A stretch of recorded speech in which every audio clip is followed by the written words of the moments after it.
Good morning. Welcome to Community Unitarian Universalist Church here in Plano, Texas. My name is Reverend Dr. Aija Duelm. I am the minister of this growing congregation. My pronouns are she, her, and hers. And welcome here this morning. It is good to be together, to gather for worship, for this time that we spent together. And here in this congregation, we welcome all who come through our doors, who are in your hearts, aspiring to honor and uphold the dignity and worth of every being. We here welcome all who've been here many, many times, and all who are newer to this place and are here in search for some truth and spiritual home, and are willing to explore the truth that are out there and ask the questions. We welcome all who are celebrating today. Today begins Pride Month is starting, and there are some Pride events going on right after the service, and you'll hear a little bit more about that. We also welcome those who are holding on by a thread, determined to break the chains of loneliness and isolation, and who push through the fears because there is something out there that is calling us to places where we belong and where we know we are loved. We live in times where fear is very real. There are so many events around us that are happening that are terrifying, I would say. And it is tempting to turn off news. It is tempting to turn ourselves off from the world just to maintain some sanity. So the question for us is, how do we make this place wider and more welcoming, and yet continue to navigate through these fearful times? Is there a way for us to turn down that volume on our fears, loosen the armor of our hearts, and stretch out in a bolder welcome and openness?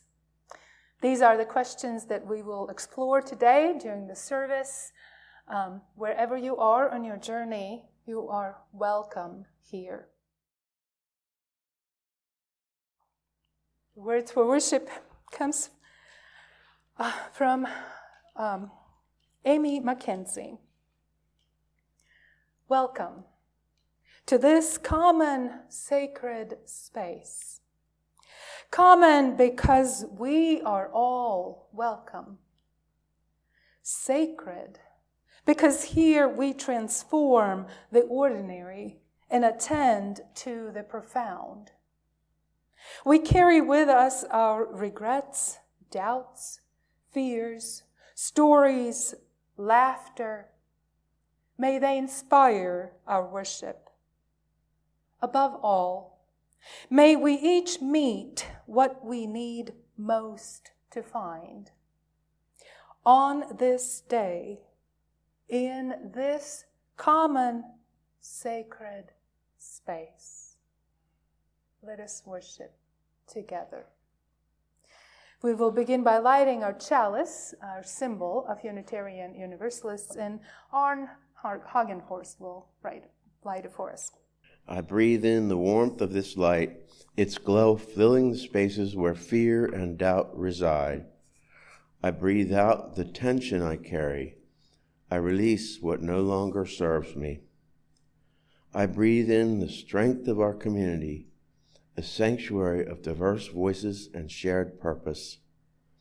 I breathe out the urge to go it alone. I embrace the power of togetherness. I breathe in the courage to speak truth, even when it trembles on my lips. I breathe out the silence that holds me back, I make space for honesty and justice. I breathe in the hope of transformation, knowing we are here to build and to heal. I breathe out despair, trusting that change is born in small acts of love. As we light this chalice, may each breath remind us of the sacred rhythm of life, the pulse of creation, and the power we hold to shape the world around us.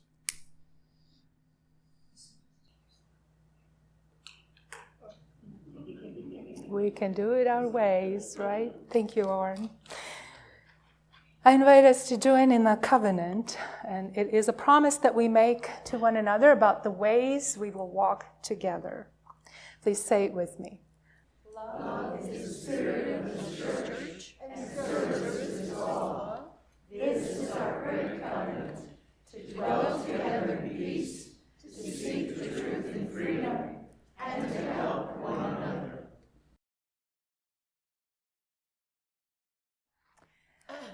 I do have a story, and I did bring some visuals in case somebody doesn't know what a mitten is.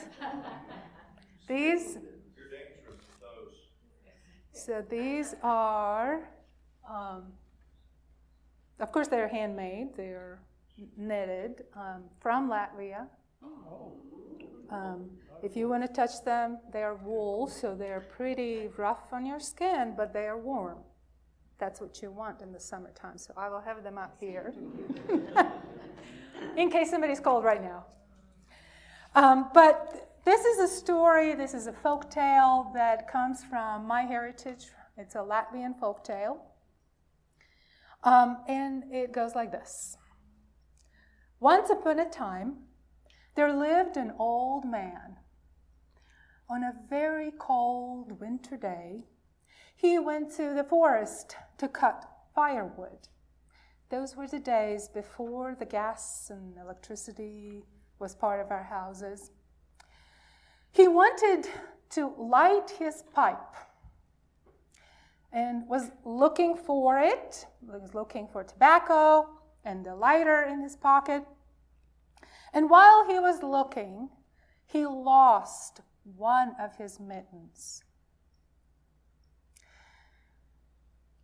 A fly was running away from cold and saw the mitten. The fly ran up to it and went inside and out of joy started dancing. Then a mouse was running from cold as well. Ran up to the mitten and saw someone inside dancing. Who is dancing in the mitten? The mouse asks. It is I, the queen of flies. But who are you? I am a squeaking little mouse. Let me in to warm up.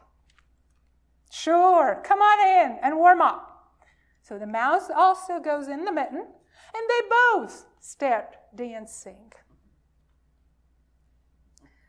A white-tailed rabbit is running from the cold and notices the mitten, runs up to it, and then notices that somebody is inside dancing. So the rabbit asks, who is dancing in the mitten? And both the mouse and the fly respond, I am the queen of flies, and I am the squeaking little mouse. And who are you? I am a white-tailed rabbit. Let me in to warm up. Come on in and warm up, they say. So the rabbit goes in, and now all three start dancing. A wolf is running from the cold. The wolf sees the mitten and somebody inside dancing. So the wolf runs up to the mitten and asks, who is dancing in the mitten? I, the queen of flies, the fly says. The squeaking little mouse, the mouse says, and a white-tailed rabbit, the rabbit says. Who are you? I am a short-eared wolf. Let me in to warm up. Sure, come on in, they say, and get warm. A wolf goes in, and now all four of them are dancing. A bear is running from the cold. Finds the mitten and asks, who is dancing in the mitten? I, the queen of flies, the squeaking little mouse, the white-tailed rabbit, and a short-eared wolf. And who are you? I am a lumbering bear. Let me in to warm up. Come on in and warm up. The bear does, goes in the mitten, and they all five start dancing in the mitten. They're having fun, lots of dancing happening, and then suddenly, out of nowhere, comes a rooster and suddenly bursts into its morning song.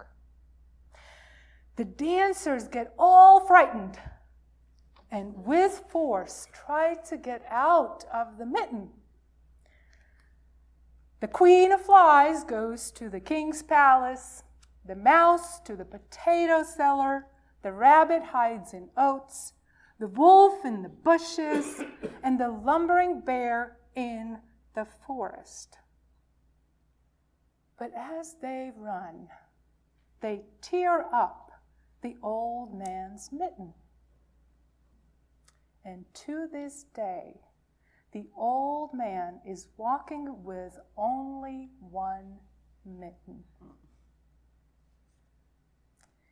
That is the folk tale coming from Latvian heritage, from Latvian culture. And later in the sermon, you will hear more about the context for this.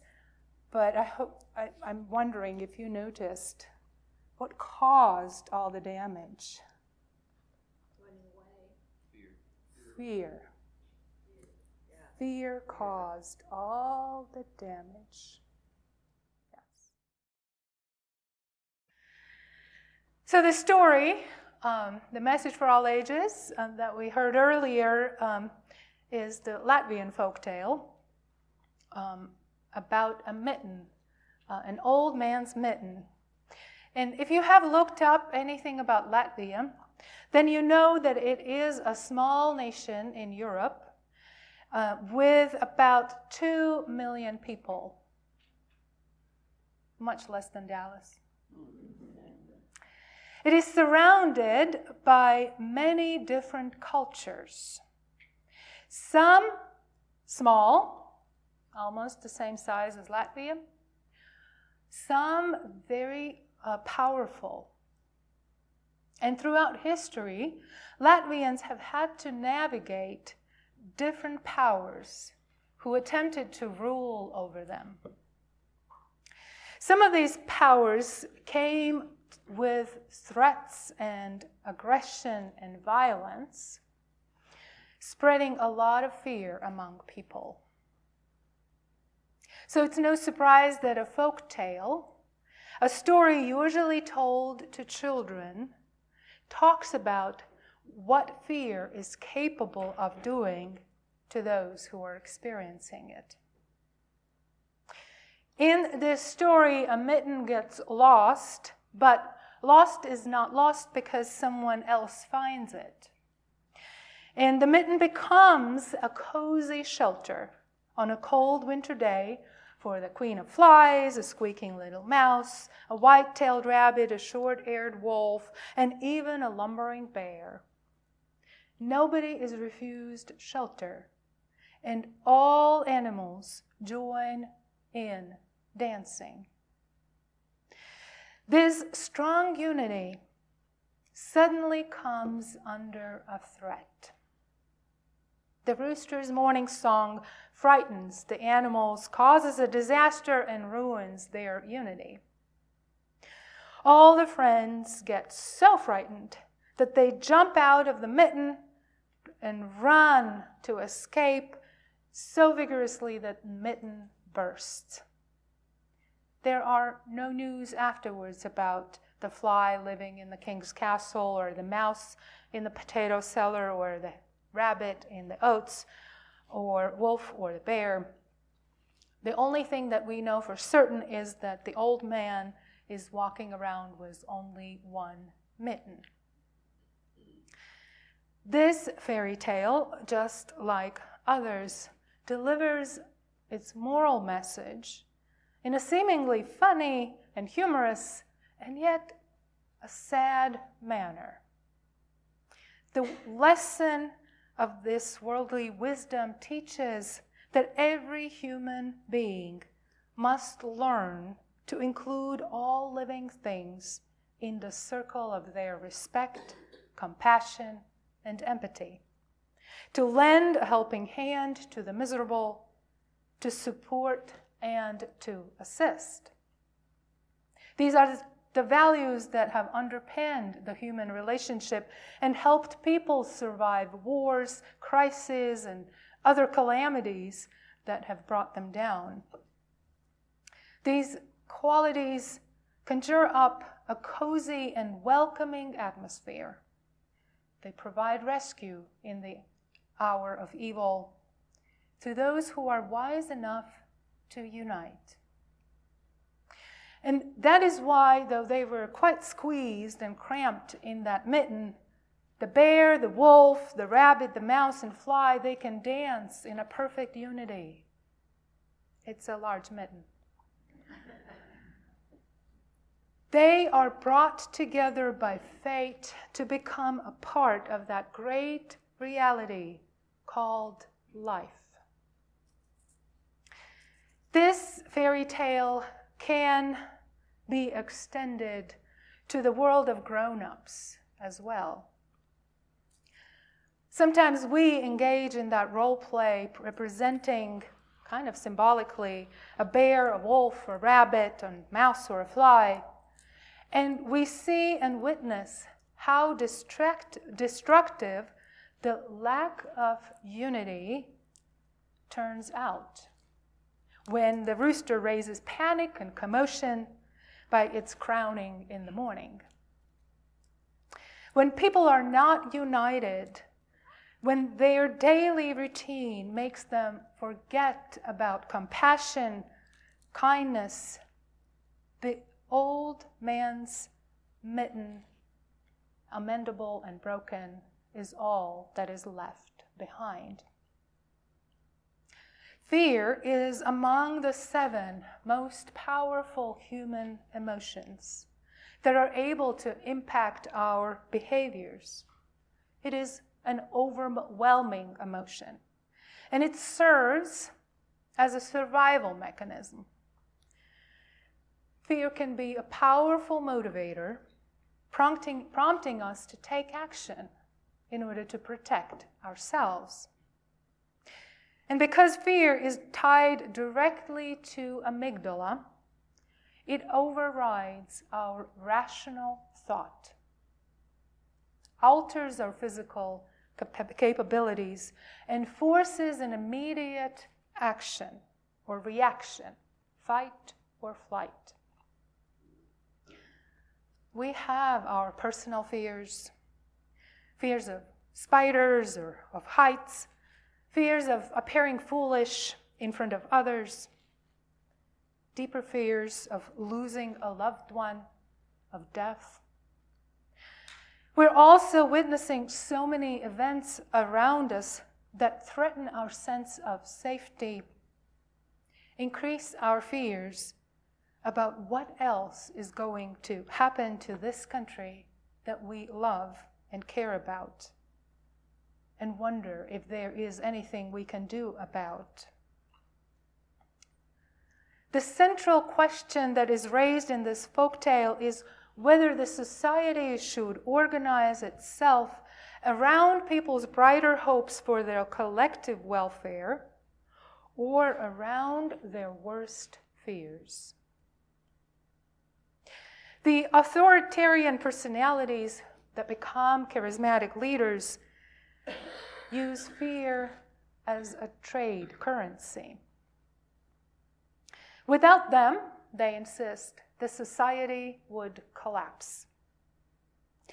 And we have seen fear used in political elections as a driving force that is capable of changing the outcomes of those elections. We have seen the administration deploy aggression against vulnerable people and its joy in doing so, and watched how fear spreads. The international community and immigrants are living in fear and walking on eggshells all the time.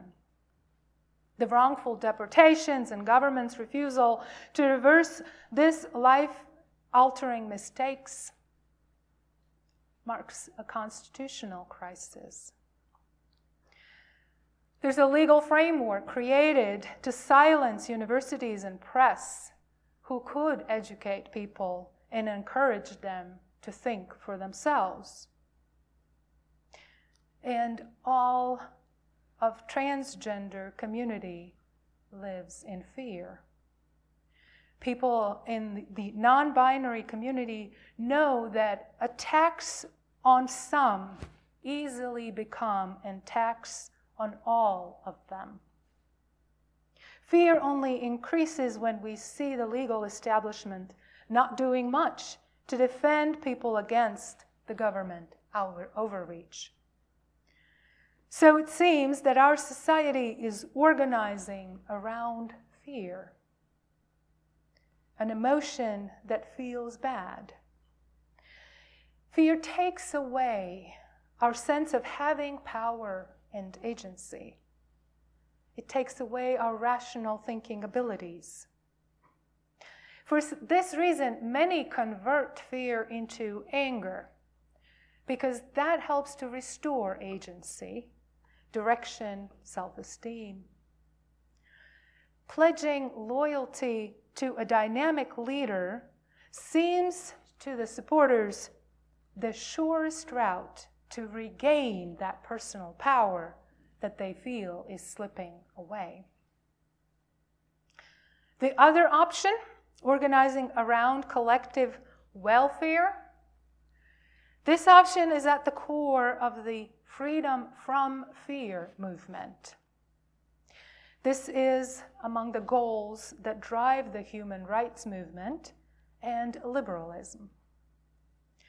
The liberalism of fear, developed by political theorists like Judith Sklar, argues that the main goal of politics is not to achieve an ultimate utopia, but rather to avoid the worst evil: cruelty, humiliation, and terror.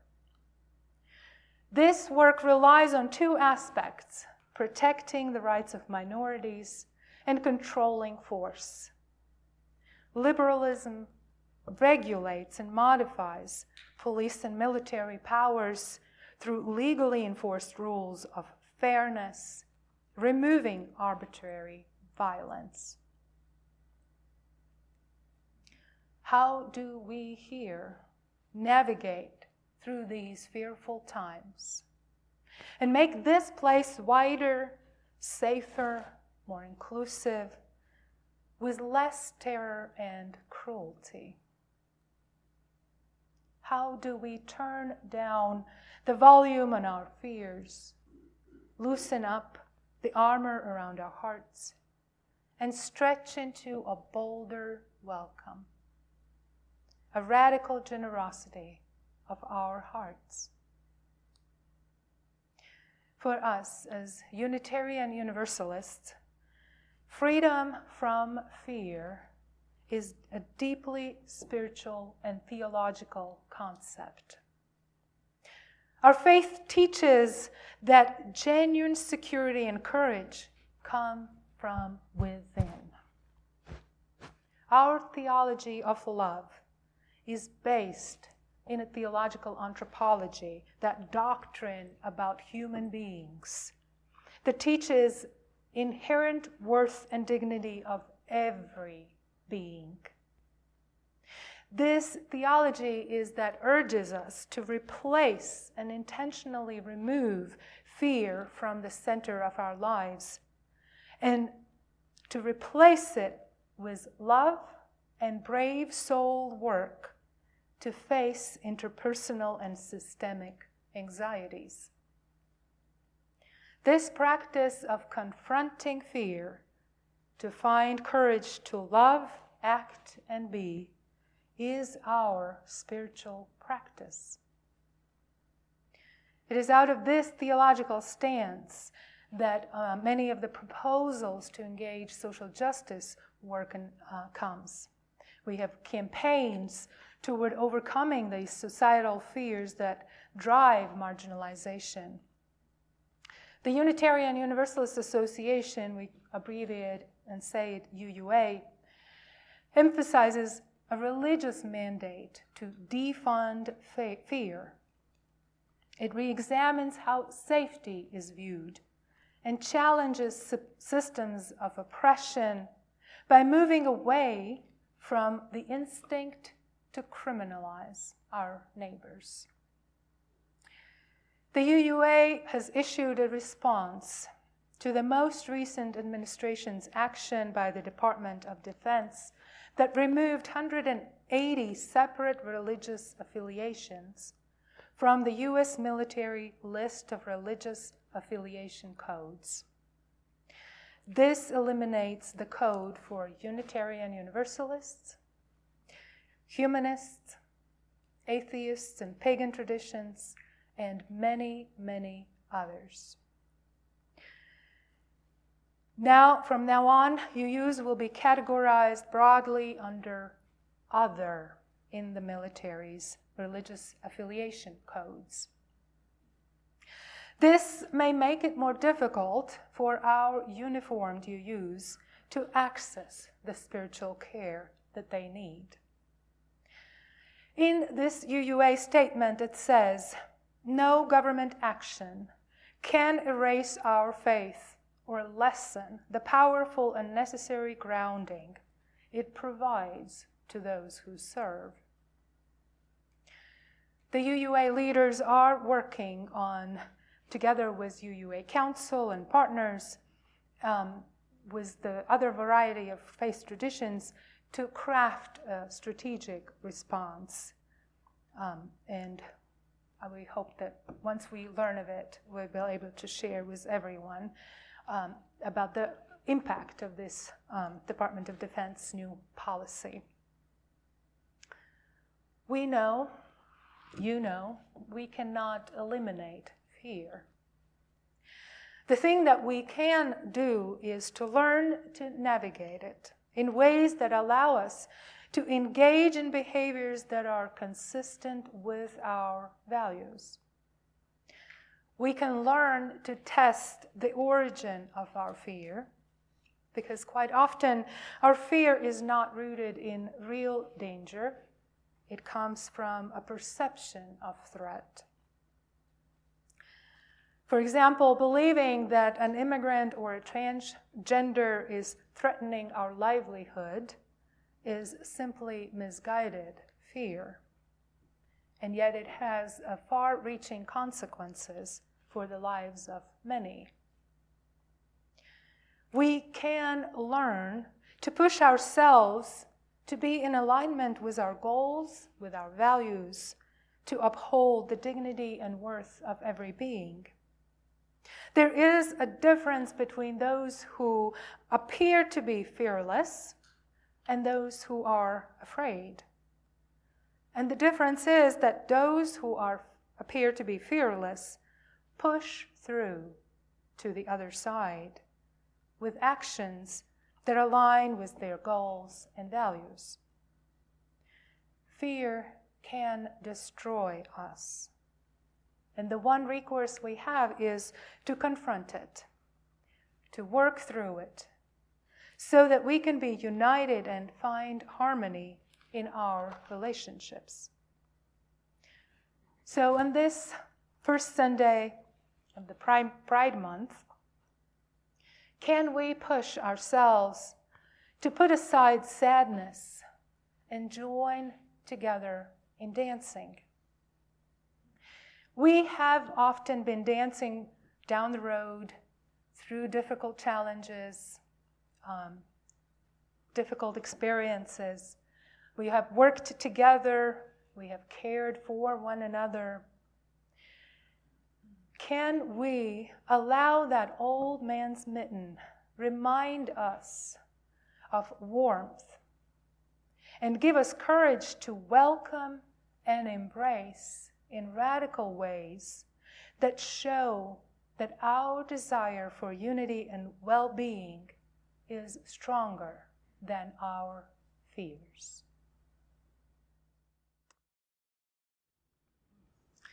As we go forth, I offer these words written by Jane Rzepka. When all is quiet and we are small and the night is dark, may we hear the tender breathing of all who lie awake with us in fear, that together we may gather strength to live with love and kindness and confidence. Amen.